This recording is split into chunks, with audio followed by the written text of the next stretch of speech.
Is your vision make sure you get the payroll on Friday? Is your vision make sure the doors stay open for another year? Is your vision more complex and you're actually growing your company and leading your team?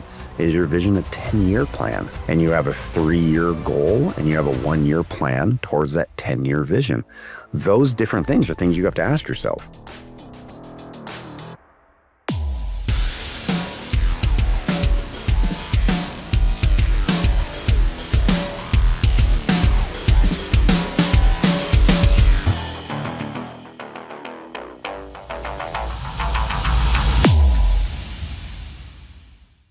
All right. Good morning, everybody. How are we doing? Let's see here. What is new in the world with me? Well, I had that flu like a month and a half ago, and I decided to have 3 freaking drinks at the Mexican bar on Friday night, and it like relapsed my flu for Saturday and Sunday. So guess who's on a big old bandwagon for the next couple of months here until I get rid of this flu? This guy. Wasn't worth it. Was not worth it at all. Should have just had water and smiled a lot. Would have been a whole lot better weekend. Last Wednesday, I got to go to a seminar.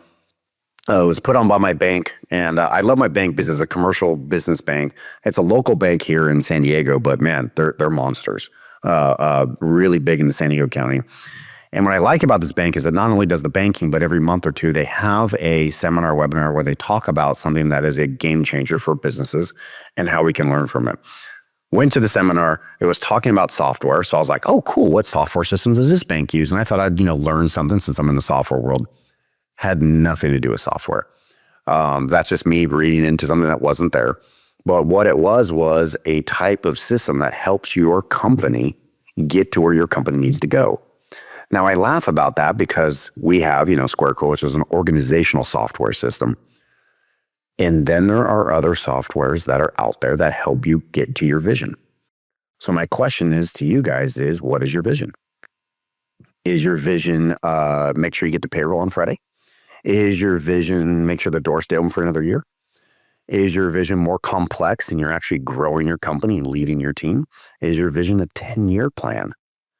And you have a 3-year goal and you have a 1-year plan towards that 10-year vision. Those different things are things you have to ask yourself. So they started to dive into it. And at first, I was sitting there going, oh, okay, I know this drill. I got this situation. Maybe this is a waste of my time. And then they asked a couple questions. And the first question they asked was, is your vision clear? And does everybody in your company know what your vision is? I'm going to fail on that one. Not every single person that works for me knows exactly what my vision is. My core team does, but not every single person. Is it repeated regularly? No, it's not. And so right away, I knew that I had some work to do. And I'm looking at this guy going, that makes a lot of sense. Then they dropped this question, and this is what kills me the most because I could have heard it and said, yep, I get it. But I was in such an open place where I was ready to receive. I was ready to hear the information. They said, do you know your core values of your company? Are you hiring, firing, and rewarding based off your core values? That's heavy right there. I almost guarantee that every single person listening here is not doing that. Are you hiring, firing, rewarding based off the core values of your company? That's impressive to really have your vision of where you want your company, the core values laid out. All your employees know exactly what your core values are, and you're implementing them when you do your annual reviews. You're implementing them when you hire people. You're implementing them when people don't check that box anymore, and you have to let them go because they're not part of your vision. That is some strong thought process and vision at the next level. I will admit, I know it on paper. I know what it is. Do I implement it myself? No, not yet. But that was definitely about to change. That was definitely the eye-opener, the page turner for me of I need to figure out what my core values are in my company.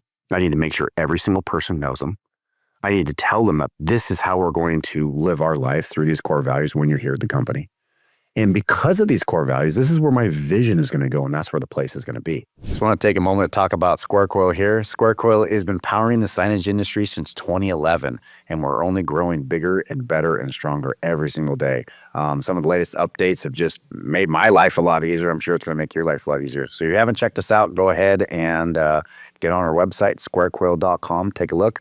And if you have an outdated key, an old software program that's going to be closing its doors this year, definitely take a look at us because we can make that transition real simple for you. take a look at SquareCoil.com. Now, what is a 10-year vision? Well, it better be pretty freaking lofty because you got 10 years to get to that goal. So if you're doing $1 million and your 10-year plan is to get to 2 million, you are not thinking big enough. I'm sorry, but that's nothing. If you got a 10-year plan and you're at $1 million now, you better be at 10 or 12 million in 10 years. Something that's going to scare you a little bit. In fact, it should scare you a lot. That is the move that you want to make. I want to get to a 20% profit margin. Right now, that 9. Okay, that's going to be a big task. What machinery do you need to bring in here to make sure you have your profit margins in line? Are you just going to raise your prices and hope for the best? Probably going to lose market share if you raise your prices. So you're going to have to carry that line. Now, remember, there's only 2 ways to make money in this world. 1, raise your prices, or 2, cut your costs. That's the only way to add more profit margin in there. So in a lot of the ways, there's a lot of slop in our signage industry, and we are not as efficient as we could be. Case in point, if you think you're efficient, do me a favor. Physically walk your shop as if you're a set of letters. Are you going in one line, or do you look like Family Circus running all around? If you look like Family Circus, there's your answer. You're not as efficient as you could be. That's just one of hundreds that I could give you right now, right off the top of my head, of all the different efficiencies in the signage world. But I was so busy working on the costing side of it and the efficiencies inside my 4 walls, I never thought about giving my team a vision or a place to strive to. Definitely a new concept for me. I'm in love with it. I dig it. I'm definitely going to be pushing this over the next months, years. But right now, I've asked my core team these 2 questions, and these are the 2 questions I want you guys to ask your team. What are the 3 differentiators of our company? What makes us unique from everybody else? Number 2, what do you believe our core values are of our company? If you ask your team those 2 questions and they actually give you honest feedback, you guys are going to have to do 2 things. Number 1, listen. And number 2, get ready to take a punch to the jaw. You may not like what they have to say, and you're going to have to swallow that pride. Don't correct them. Recognize that's how they view the company and realize how much work you got to get done. There's going to be a lot of awkward conversations inside of my 4 walls. I'm going to tell everybody, bring your real opinions, bring exactly what you think the company needs, and express it. And you're never going to get shamed. You're never going to get browbeat. This is how you see the company. So therefore, that's how other people see the company. And I need to be able to understand that. So this is a place of growth. This is a place of learning. Definitely not a place for the ego. Definitely not a place for emotion. Those things are going to have to be parked at the curb before you even walk in the 4 walls. But if you were to ask your team a couple of those questions, I got a feeling you're going to be surprised at the answers. But for me, what is my vision for the next 10 years and what I want to do? I have an idea, but having an idea in my head and putting it down on paper and trying to implement it, those are 2 different things. I look forward to you guys implementing your visions. I definitely want to hear about them. Tell me about them, what they are. For me, my vision, that's a secret. You guys have to know me better. Talk to you guys next week.